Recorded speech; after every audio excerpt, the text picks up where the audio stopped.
We're doing 10 and 11 today. So here our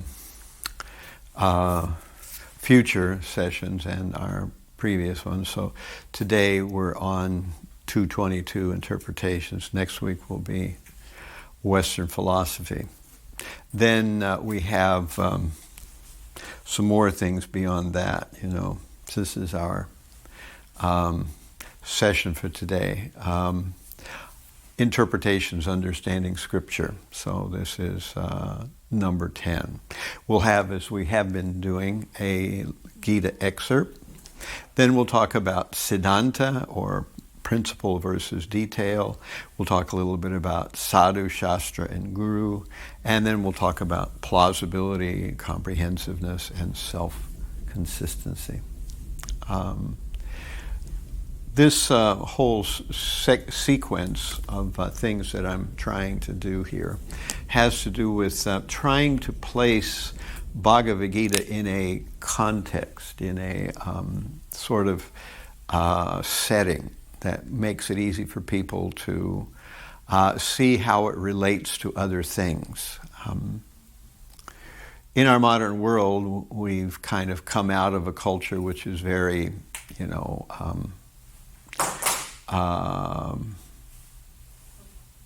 involved with scholarly studies of things, and we have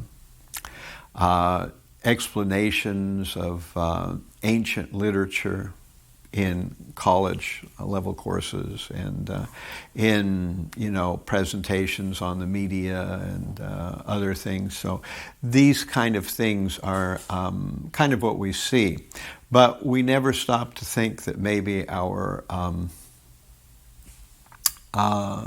views of things are tainted by preconceptions.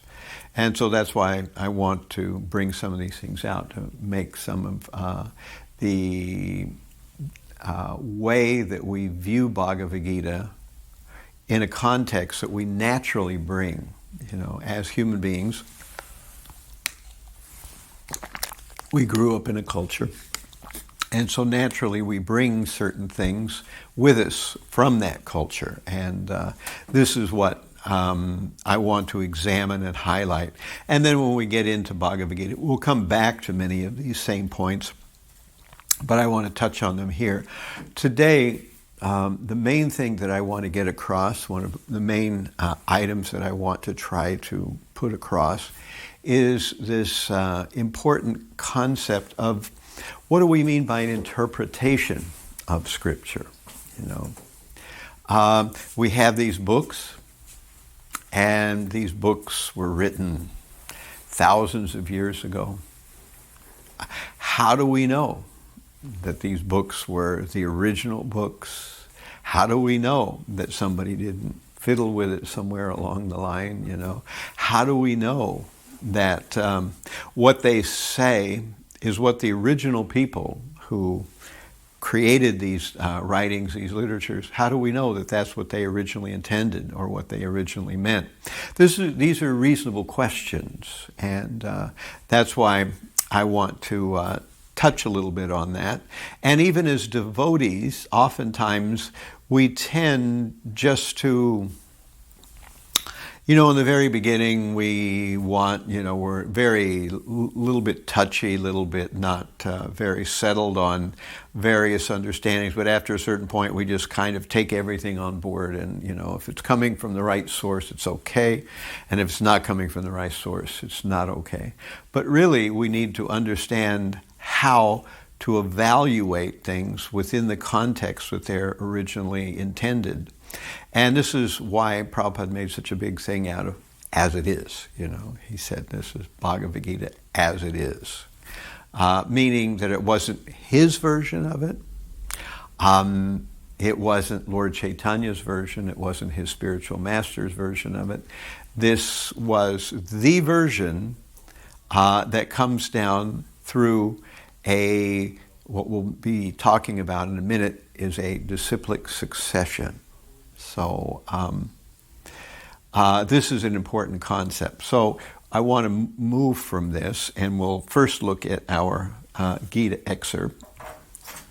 So this is what we will be studying in the next while. So Western Philosophies is March 1st.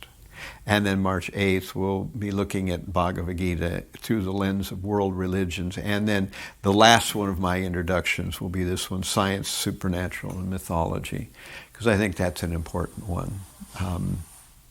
You can't really talk about Bhagavad Gita without wondering about how do we think about Bhagavad Gita in the context of our modern society, our modern technological culture, How can we believe these things, that were written 50 centuries ago?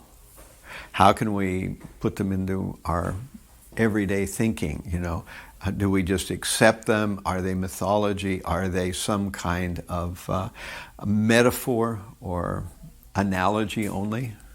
All right, so at any rate, this is what's going to come. And then after that, we'll start actually on the Bhagavad Gita itself. We'll start with chapter 1, verse 1. All right, so here is Bhagavad Gita 2.7.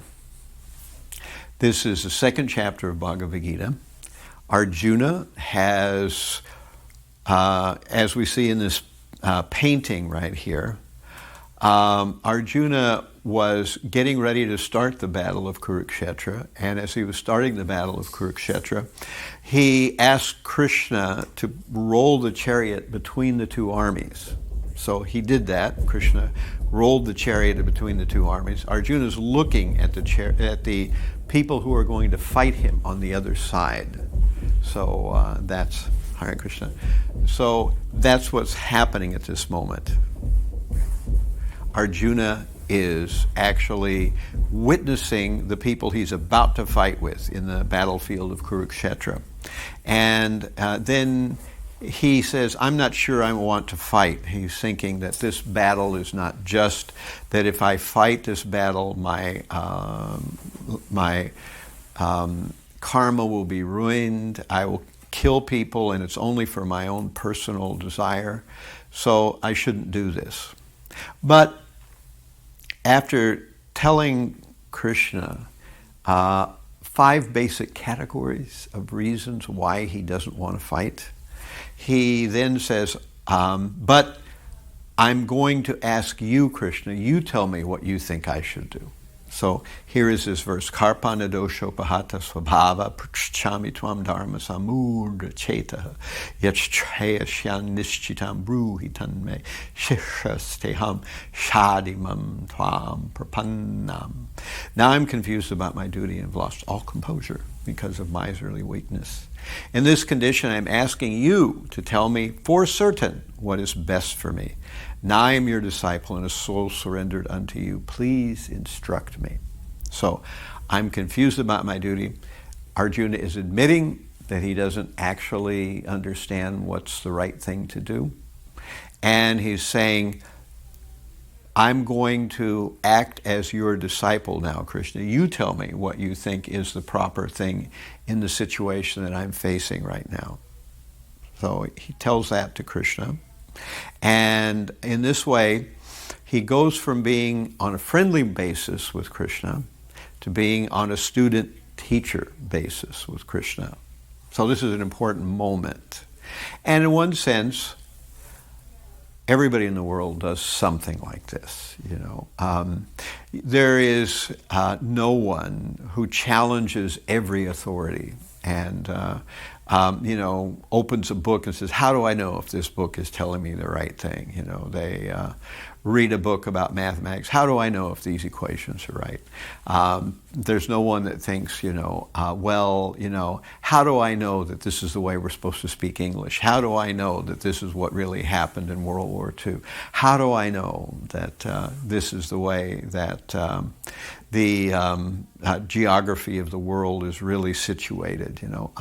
Nobody does that. So we all accept some type of authority, at least to some degree. We may indeed be a little doubtful of some kinds of authority. And that's not a bad thing.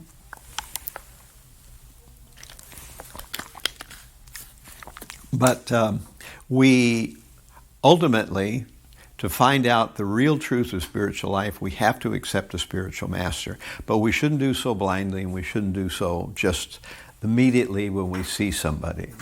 There is a process for learning about how to choose a proper spiritual master. So, if you approach knowledge from the standpoint of, I doubt everything, you're not going to get anywhere. If you approach knowledge from the standpoint of, I believe everything, then the first thing you run across, it better be good, because you're going to be stuck from that point onward. So we don't say that you have to accept Bhagavad Gita as rock solid 100% truth, and that you understand everything in it from the very beginning. But at least on a hypothetical point of view, on a pragmatic way of doing things, we look at Bhagavad Gita and we try to see it through its own eyes, and we see if this makes sense. We try some of the things in Bhagavad Gita, and if they work, then maybe this literature has something for us. All right, so this is an important thing, the idea of at least having a provisional acceptance of the Bhagavad Gita on its own terms and not doubting everything. So that's how Arjuna approaches it. Questions about anything there? Okay. So now we're going to get into some little bit tricky territory here. What is an interpretation? As I was saying a minute ago, we have these books that were written 50 centuries ago. Our modern Western scholarship does not say that. They say they were written a different length of time ago, much, much more recently. But there is no real empirical evidence for that. And the scriptures themselves say they were written 50 centuries ago. So if we start reading Bhagavad Gita, and the first thing we think is, well, maybe it's not right about when it was written, then we start doubting everything. And of course, the Bhagavad Gita will mean something no matter what we do, but it won't have much of a ability to help us if we're doubting it through and through. So the Vedic literatures, they claim that they were written by Vyasadeva, and they claim that they were written in 3000 BC or thereabouts. So there's no real good reason to doubt that that's the correct thing. But 50 centuries ago is a long time. So how do we know whether we have the same understanding as the people who wrote the book, as Vyasadeva did?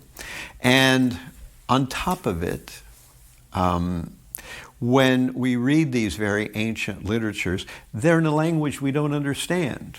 They're in Sanskrit.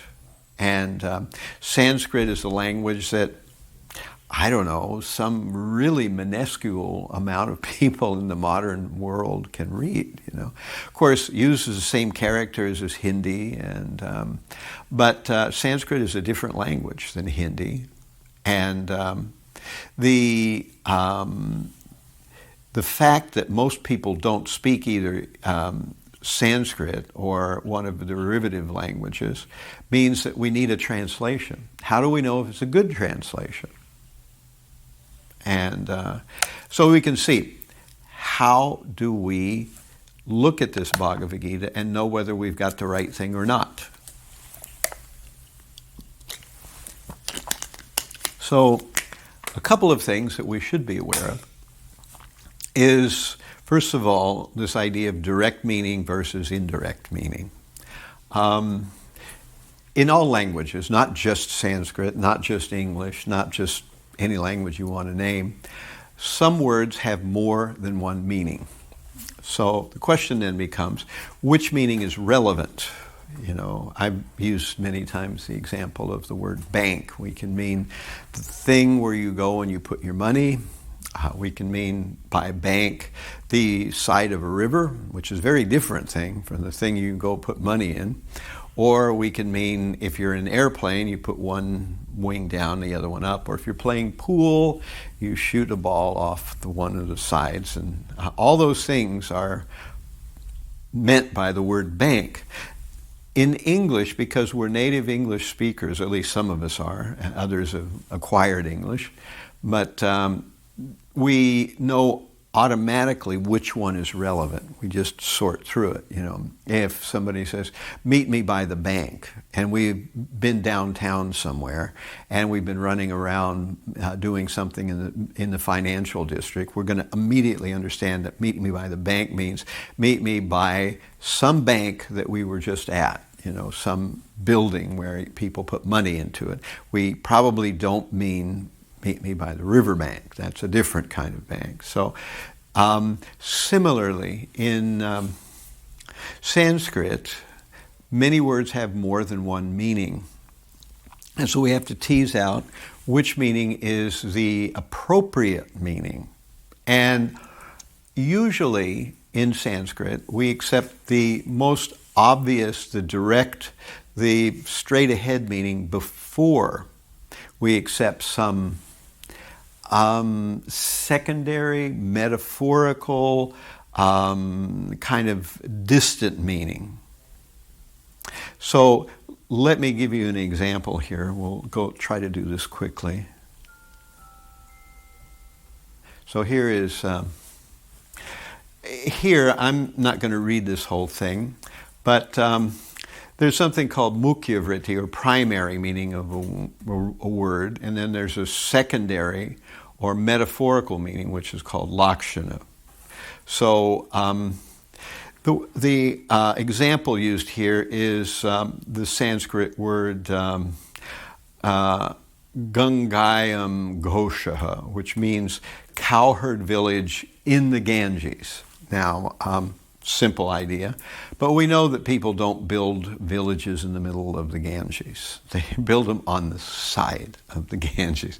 So we can understand that this is a sort of metaphorical meaning. And similarly, another example that they use is Devadatta Singh, I think is how the word works there. But that means that the Simho Devadatta, that means that Devadatta is a lion. Literally, that's what it means. But we know that probably Devadatta doesn't have claws, and we don't have to be wary of him. We understand that he is a very lion-like person. And so this is an example of a metaphoric meaning. Now, we don't always have to do this. Most of the times, the straightforward meaning of something is quite useful. We can work with that. But especially when we look at the explanations of Vedic literature by Shankaracharya, he goes way out into left field with every definition. He chooses only the most obscure definitions for words, and then he pulls those words together in a meaning that you go, wow, how did he get that out of that? You know, and this is the technique that Shankaracharya is well known for, that he uses these secondary meanings, and that's why we don't accept his explanations. Some we do, but mostly we don't, because he tried to put forward this impersonal philosophy. Questions about any of that? Is that easy to understand? Yeah. Who's actually saying it's supposed to be like this? What's that? Oh, sorry. Who is actually saying it's supposed to be like this? Like, to use the words in this order, like first right. as it is, and then as a metaphor. Well, this is taken from the 10th canto of Srimad Bhagavatam, the purport. I'm not sure whether it was Prabhupada or probably Hridayananda or one of his There was a point in the 10th canto of Srimad Bhagavatam where Prabhupada had left the planet, so he couldn't continue to translate. So Hridayananda Swami and some of the people working with him finished the translation of Srimad Bhagavatam from the rest of 10th canto, 11th and 12th canto, which is actually quite a lot of verses. So this is in the purport there. And this is kind of a explanation of how Sanskrit language works, how we properly parse and deconstruct Sanskrit statements. So sometimes there's this idea that only recently, people have made any investigation of linguistics or semiotics or semantics, but semantics and linguistics go back as far as you want to go in the Sanskrit group of writing. So in ancient India, people already understood how words change, they understood etymologies, they understood parts of speech. In fact, our modern explanation of many kind of linguistic formula come from referring back to ancient Sanskrit versions of it. As far as I know, other languages didn't do this, but Sanskrit has been there since day one. These ideas that there's this notion of the straight-ahead meaning of something, or the more common probably more typical meaning of something. And then there are metaphorical meanings where you use something in a way that is, less straight ahead. It refers not to the thing that we usually think about, but that thing is being used as an analogy or as a metaphor. Like the Simho Devata, so Devadatta. So Simho means he's literally, it means he's a lion, but we understand that he's being analogized as being a lion-like man, or similarly this other idea that we are watching a city in the Ganges, but actually we know it's on the Ganges and not literally in the Ganges. So there are many things like that. Again, I'm not going to get too deep into the weeds about this right now, but just know that later on, Prabhupada has to explain a lot of things about the Sankaracharya, Adi Shankara's version of Vedic literature, because he really does a number on these indirect meanings. And that's how he gets those weird philosophies that he comes up with, is by stroking and pulling out unlikely meanings of things. Now, one thing I should make a point of here is there is nothing wrong with more than one meaning of various verses. In matter of fact, sometimes we see that our acharyas, they give 2, 3, 5 meanings. Lord Chaitanya gave 64 or 62, I forget what it was, meanings of the Atmaram verse. So there's nothing wrong with taking the words and putting them together in a different way. But some of those ways are unacceptable for reasons we're going to talk about in a minute here. So generally speaking, the direct meanings are first. We accept those first. And then indirect meanings we accept if the direct meaning has some problem, So that's the basic concept here. Now, the other point that I wanted to make here was this principles versus details. So here is another concept, that there are some statements in the Vedas that are much more important than others, and they are the statements through which we put into perspective the rest of the Vedic literatures. So sometimes we put into perspective Vedic literatures by important principles.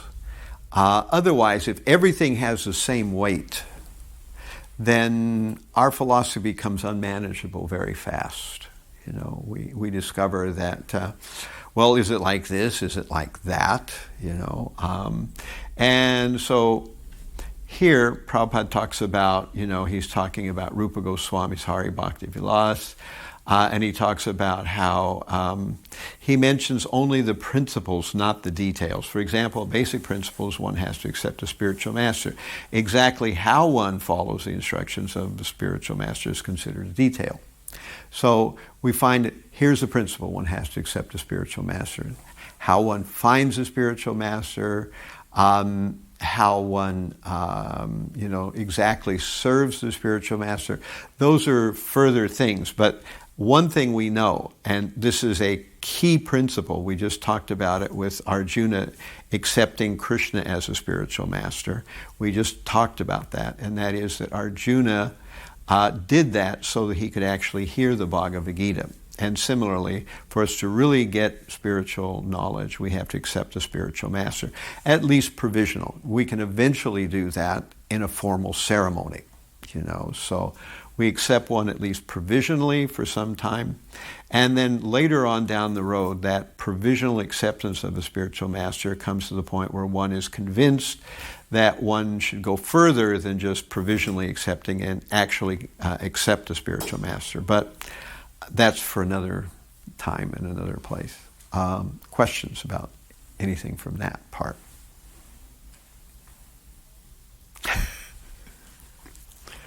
Okay. So, so we've been dealing with these things. We're hearing about authority, but who is an authority? And that's an important question. We're going to talk about something called Paramparā. We'll do that in a minute. But before we do that, we're going to hear about something called Siddhanta.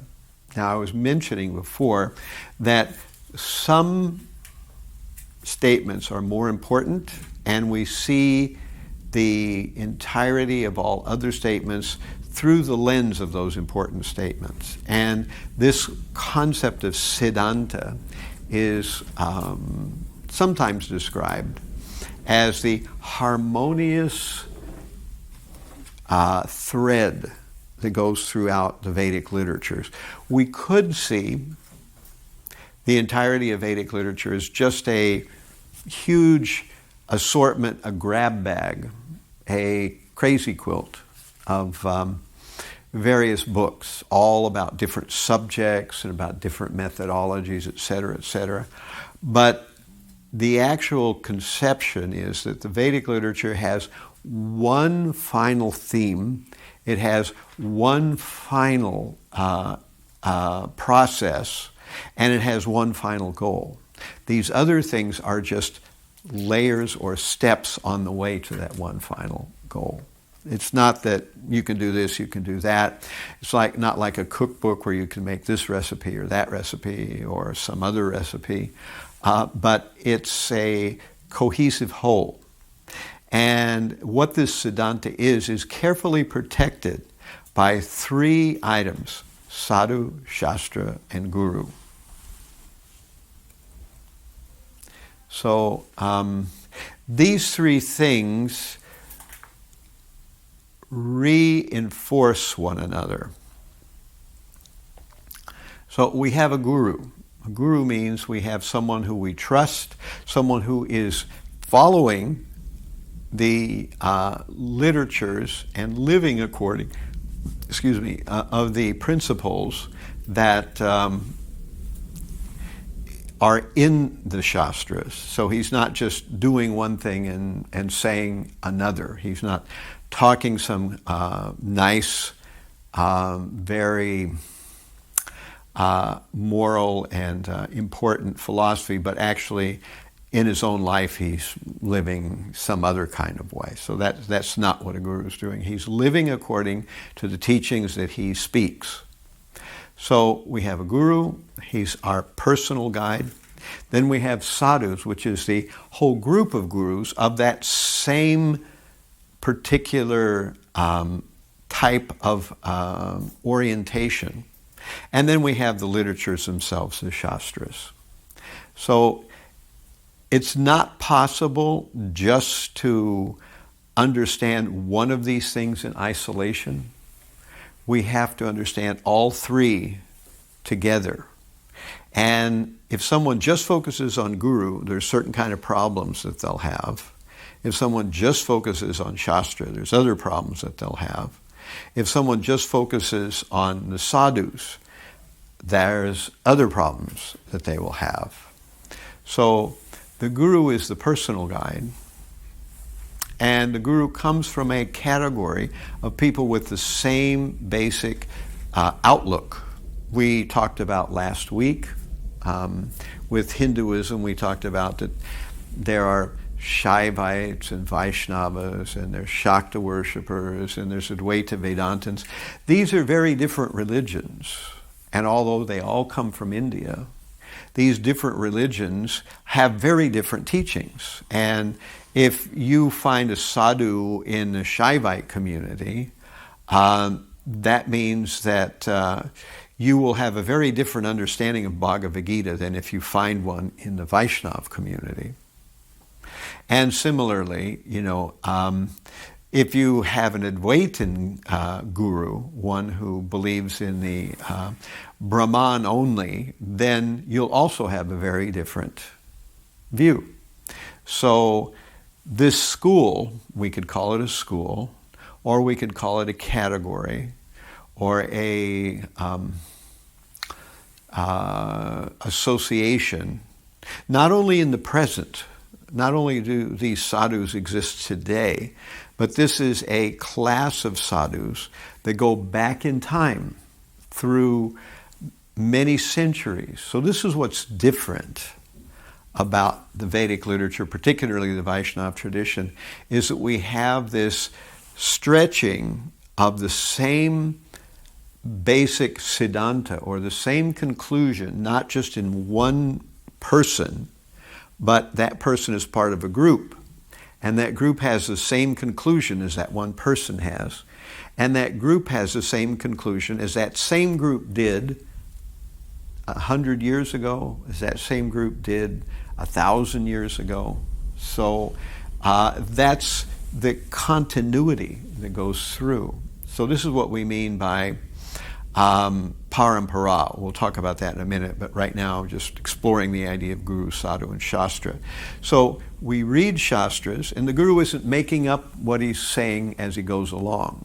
Sometimes people accuse Prabhupada of that, because basically gurus usually do that, that most of the modern gurus that used to come from India back in the day, they just had their own philosophy and they just made it up as they went along. And so there was naturally, that's a suspicious thing to be doing, that where is the actual knowledge there if the guru is just making it up, So the guru isn't coming up with something new. And if you see what Prabhupada has spoken, you see amazing consistency from the first days that he was first in New York till the days just before he left this world. And we see that his teachings are very closely aligned with the Gaudiya Mat, or the teachings of the previous acharyas. His spiritual master, Bhaktisiddhanta Gaurkishore Das Babaji, all the way back, So there's a consistency there. And so if we just have Shāstra, we can misunderstand Shāstra. If we just have Guru, then the Guru can make up anything he wants to make up. If we just have sadhus, then we have a number of people with more or less the same opinion, but there might be something that we need to know a specific answer to. We need someone to focus on. So all three of these things, if you have, this is sometimes called the golden triangle of truth, that if you have all three of these things, then you've got the real deal. You really have the absolute truth. If you just have Guru, but it's not there in Śāstra and Sādhu, then there's something fishy there. If you just have Sadhus, you don't have a Guru, and they're not connected with Śāstra, then you don't know where you're going. And if you just look at Shastras, you will usually get confused by many different possible interpretations. Now we're back to the word that we started with. All right. Questions about that? Yeah. So could a sadhu be considered also just like the guru's lineage, or is it also other gurus who are like kind of brothers and sisters of the lineage by the same master, if that makes sense? Yeah. So the guru is a part of a society. And they're a society of like-minded, Vedic practitioners who have the same Siddhanta. That's the key issue. They have the same Siddhanta, not different Siddhantas, but the same view. And because they're one group. The minute you get into a whole different Siddhanta, then you have a different group of sadhus. They're no longer part of the same thing. Any other questions? Okay.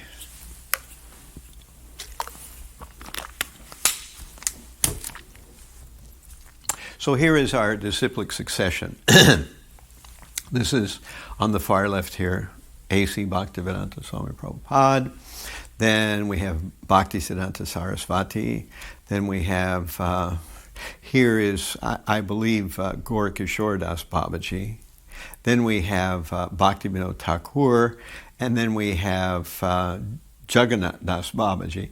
Again, in this other picture on the right, we have the same concept that one person is a guru. He has disciples. He may have more than one. And therefore, there may be more than one of his disciples who also become gurus. But when the spiritual master leaves the world, the disciple becomes the next guru. And he trains people also. And the opinion, the Siddhanta, the main conclusions of the Vedic literature are carefully protected, are carefully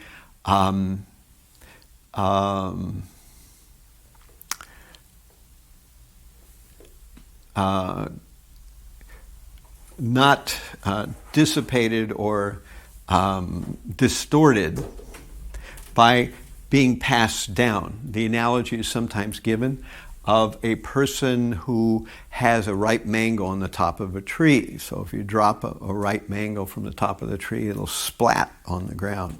But if there's a group of people up the tree that are each handing the mango to the next person down, and that one hands it to the next person down, the mango gets passed down from the top of the tree to the bottom of the tree, and the mango is not damaged by being dropped from the top to the bottom. So this is the nature of disciplic succession, that we have a guru and he has a disciple. That disciple becomes the next guru and he has disciples.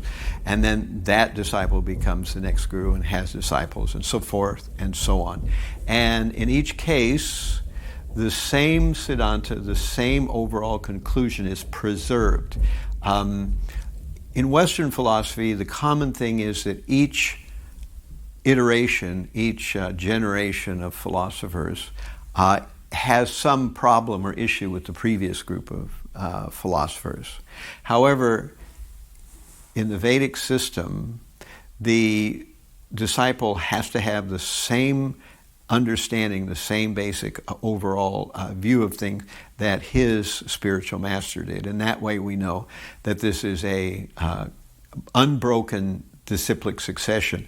Can the succession get broken? And the answer is yes. As a matter of fact, Krishna even mentions that in chapter 4 of Bhagavad Gita, that the succession was broken, and so now he is re-speaking the original knowledge to Arjuna on the battlefield. So he is re-speaking it. And so Krishna says that whenever and wherever this rise of irreligion and a there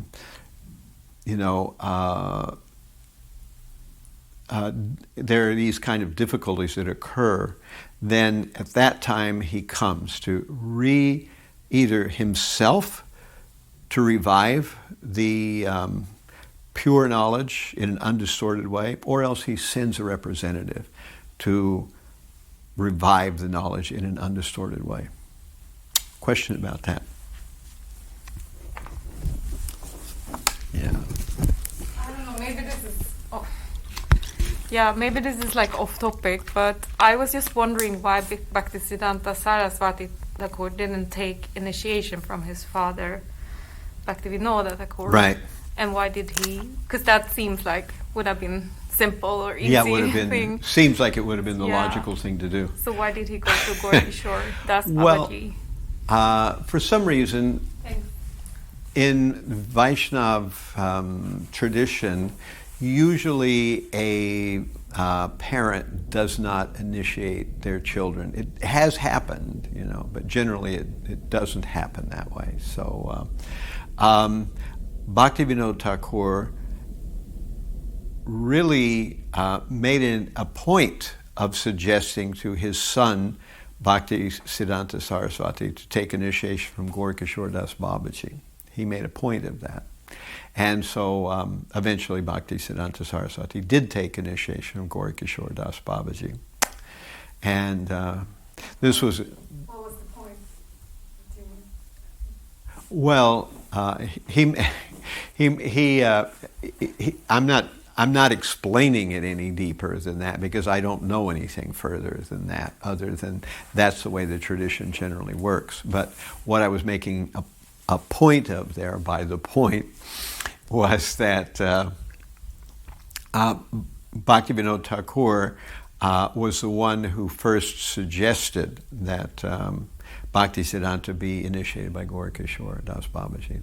That was all. Why he suggested that, I think he suggested it because he felt that Bhaktisiddhanta Saraswati would be very well served to have as a spiritual master Gaurkishore Das Babaji. He was well known as being a very elevated Uttama Adhikari, so that's why he suggested. During that time with Bhaktivinoda Thakur, unfortunately, there were a lot of show bottle and charlatan, teachers and gurus. And of course, that's not just in Bhaktivinoda Thakur's time. That happens all the way through. One cannot just accept somebody because they have a title. One has to actually have an understanding of whether the person really lives the philosophy that they're preaching, whether the person actually understands the philosophy, whether the person is coming in a disciplic succession. So all those things have to be in place. And, more than that, I can't tell you. But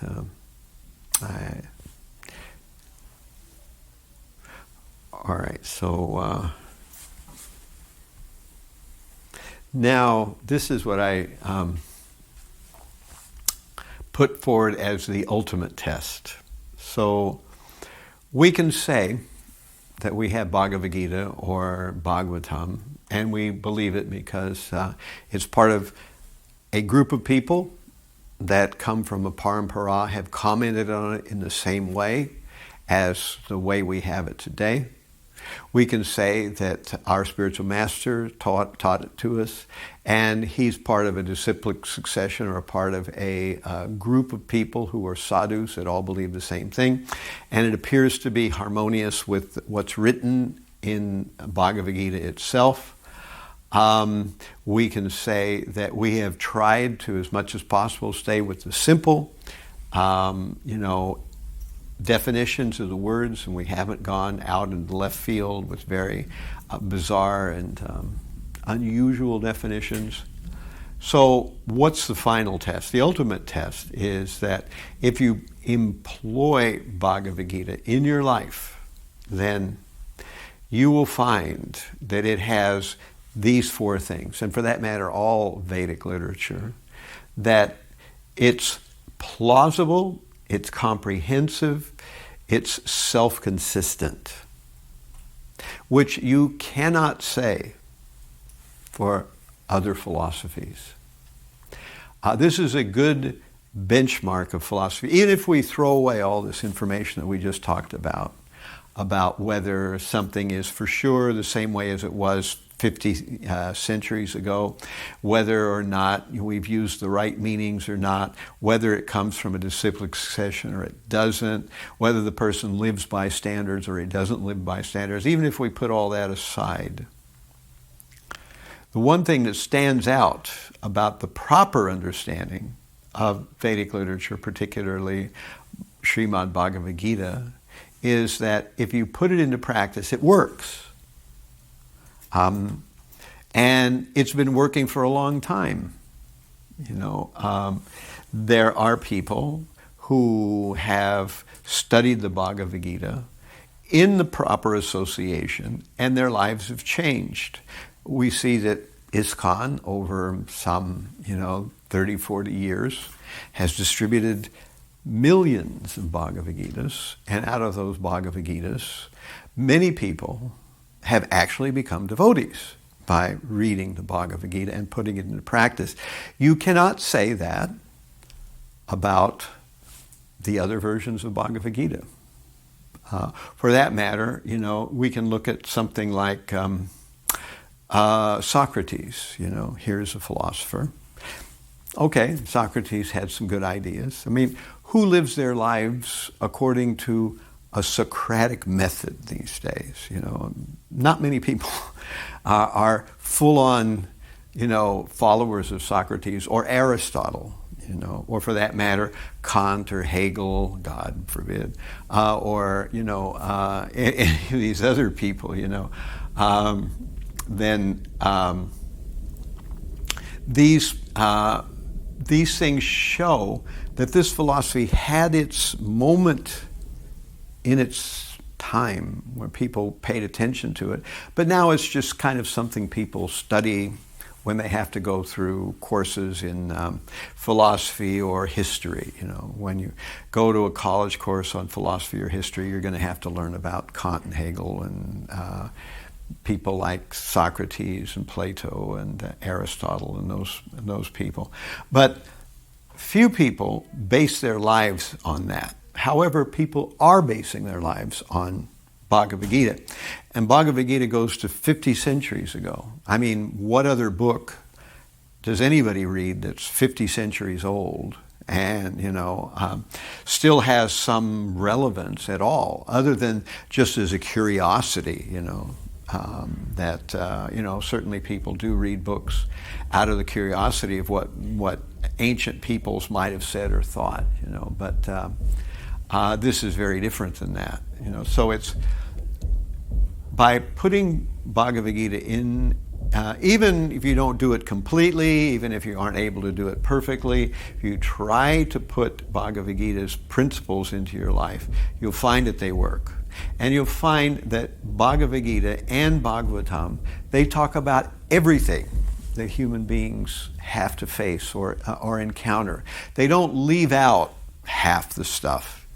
So many philosophies are just very narrow. They don't really explain things. And our modern atheistic, materialistic philosophy of our modern world has really nothing to say about what consciousness is, whether morality means anything or not, what happens after death, what is truth and beauty, and all these things that actually mean something to humans. Materialistic philosophy has nothing really substantial to say about it. Now, another thing that's very important is self-consistency. That philosophy doesn't say one thing over here, something else over there. Again, accordingly, you have to understand how things work in the larger perspective. There are more important things and less important things. And when seen in proper perspective, everything works out. So most philosophies don't do well in the report cards in these four things. It's plausibility, comprehensiveness, self-consistency, or the fact that they have held their place in the world throughout time. That's a big thing, that most philosophies really had their moment in the sun and then now they're just a historical footnote, basically. All right, questions about that?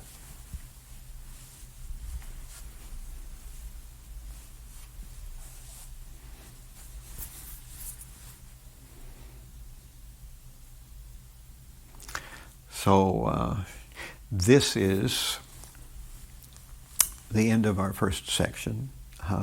We have talked about the concept of interpretations. So that was our theme for the day, interpretations. We have talked about the concept of what we mean by interpretation. How do we look at something that was written 50 centuries ago and understand it? Do we know that those things that were written 50 centuries ago are still the same today?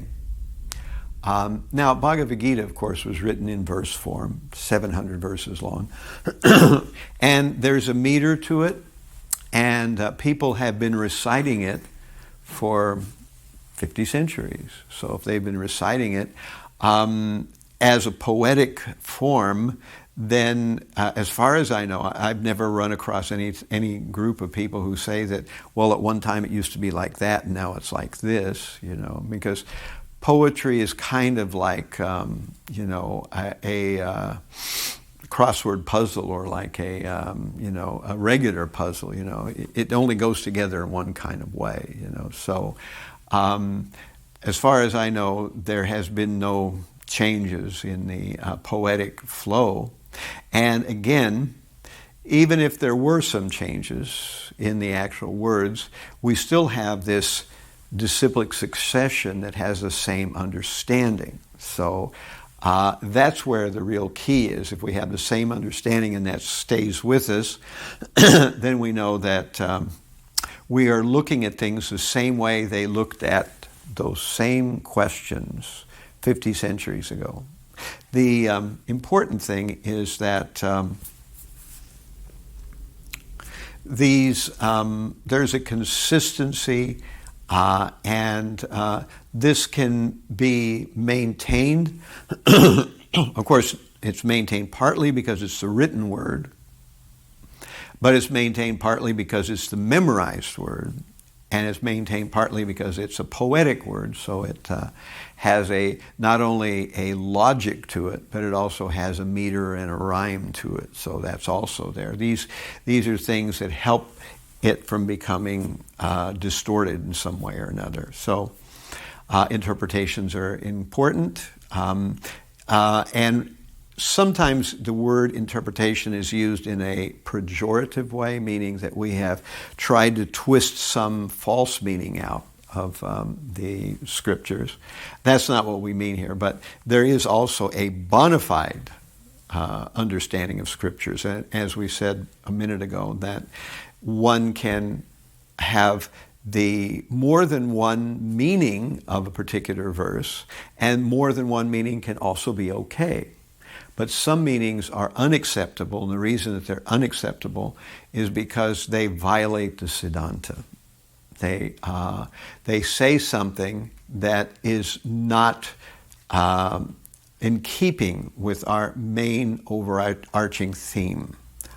So in our next section, which we'll do in a few minutes, we will talk about various wrong interpretations, or various, I would say, more diplomatically, questionable interpretations. Any final questions, and then we'll do a little kirtan for a while, then we'll move into part 2. Okay. See if I can get our drum out over here.